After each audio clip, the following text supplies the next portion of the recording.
제 11장.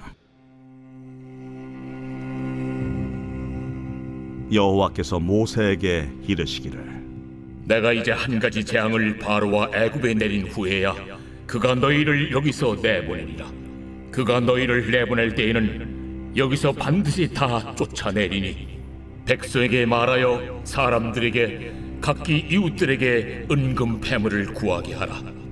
하시더니 여호와께서 그 백성으로 애굽 사람의 은혜를 받게 하셨고, 또 그 사람 모세는 애굽 땅에 있는 바로의 신하와 백성의 눈에 아주 위대하게 보였더라.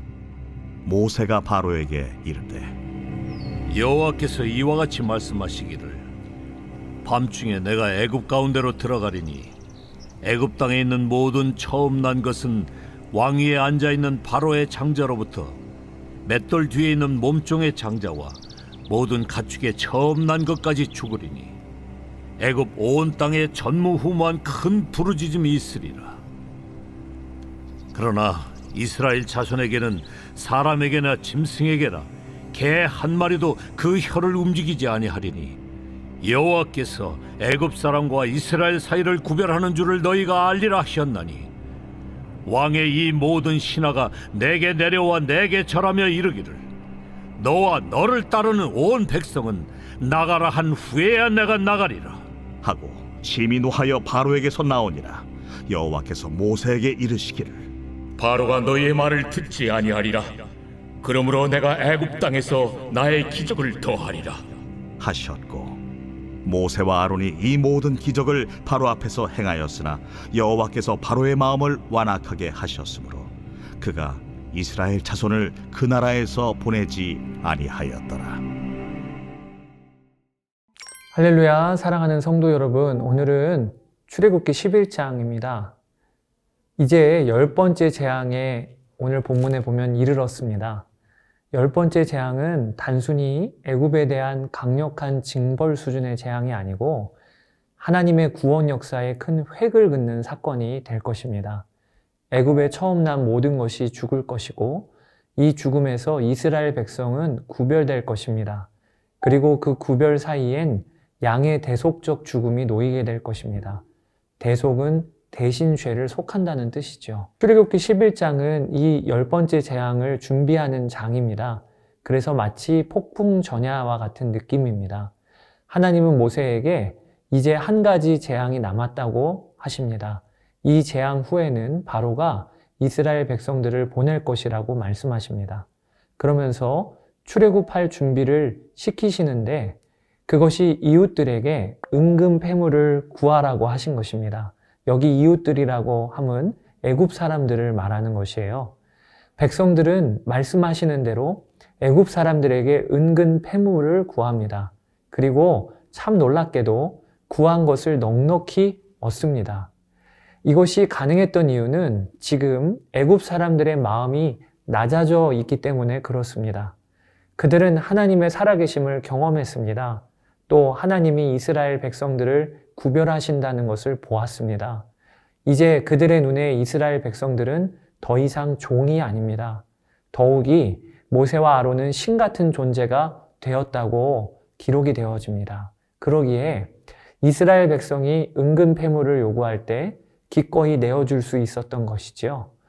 여기서 잠깐, 광야로 나가면서 웬 은근 패물이 필요할까요? 하나님은 후에 광야, 정확히는 시내산에서 성막을 세우고 거룩한 제사 기구와 또 제사장들의 옷들을 제작할 때 그에 필요한 재료들을 백성들이 자원하여 내도록 하십니다.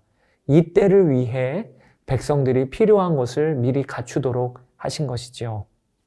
놀라운 것은 이처럼 애굽 백성들에게 은혜를 입게 하신 일이 하나님께서 모세를 부르실 때부터 그에게 이미 약속하신 것이었다는 사실입니다. 내가 애굽 사람으로 이 백성에게 은혜를 입히게 할지라. 너희가 나갈 때에 빈손으로 가지 아니하리니 여인들은 모두 그 이웃 사람과 및 자기 집에 거류하는 여인에게 은패물과 금패물과 의복을 구하여 너희의 자녀를 꾸미라. 너희는 애굽 사람들의 물품을 취하리라 라고 출애굽기 3장에 이미 말씀하셨어요. 그러니 하나님의 말씀은 얼마나 정확하며 신실하게 이루어지는지요?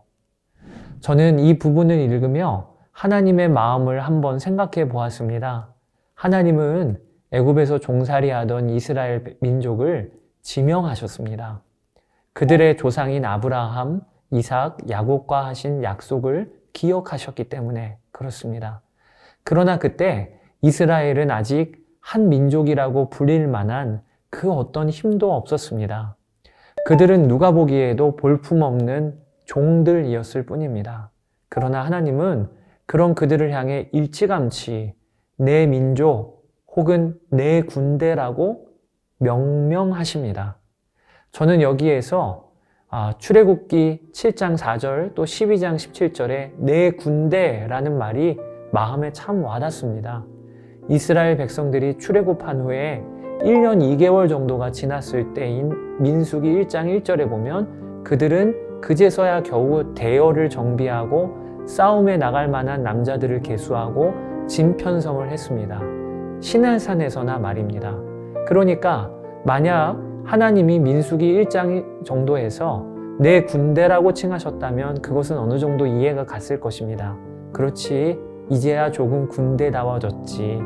그런데 하나님은 이스라엘이 아직 볼품이 없는 무명의 종들, 애굽의 노예로 있었을 그때부터 그들을 향해 내 군대라고 칭하셨다는 것입니다. 이것이 제 마음을 뭉클하게 합니다. 하나님이 그렇게 여겨주시는구나. 볼품없는 노예들을 내 군대라고 부르시고 내 백성이라 부르시는 것을 하나님은 부끄러워하지 아니하시는구나. 여러분, 이것이 우리가 붙잡을 하나님의 마음이라고 싶어요. 하나님은 볼품없는 이스라엘 족속들을 향해서 내 백성 혹은 내 군대라고 하십니다. 마찬가지로 여전히 그분의 자녀답게 살지 못할 때가 많고 세상에서 무너질 때가 많은 우리들을 향하여서 하나님은 너는 내 신부야, 내 교회야 라고 불러주신다는 것입니다. 너는 성도야 라고 불러주신다는 것입니다. 이것도 마찬가지로 여겨주시는 은혜인 것이죠. 그런 관점으로 오늘 본문을 다시 봅시다. 하나님은 내 백성, 내 군대인 이스라엘 백성이 애굽에서 나갈 때 급하게 쫓기듯 나가는 것을 원치 않으시고 당당한 발걸음으로 애굽 사람들의 은혜를 입고 나가는 모습을 보고 싶으셨던 것은 아닐까요? 내 백성, 내 군대의 당당한 발걸음을 보고 싶구나. 이것이 하나님의 마음이 아니셨을까요? 그리고 이 하나님의 마음은 우리를 향하여서도 동일하지 않으실까요? 오늘도 내 성도, 내 신부, 내 교회의 믿음의 발걸음, 당당한 발걸음을 보고 싶구나. 오늘 출애굽기 11장 개인적으로 묵상하시면서 하나님이 나를 나의 교회라, 성도라 불러주신다는 것을 꼭 기억하시기를 바랍니다. 그리고 오늘도 믿음의 당당한 발걸음을 걸으시는 여러분 되시기를 주의 이름으로 축복합니다. 감사합니다.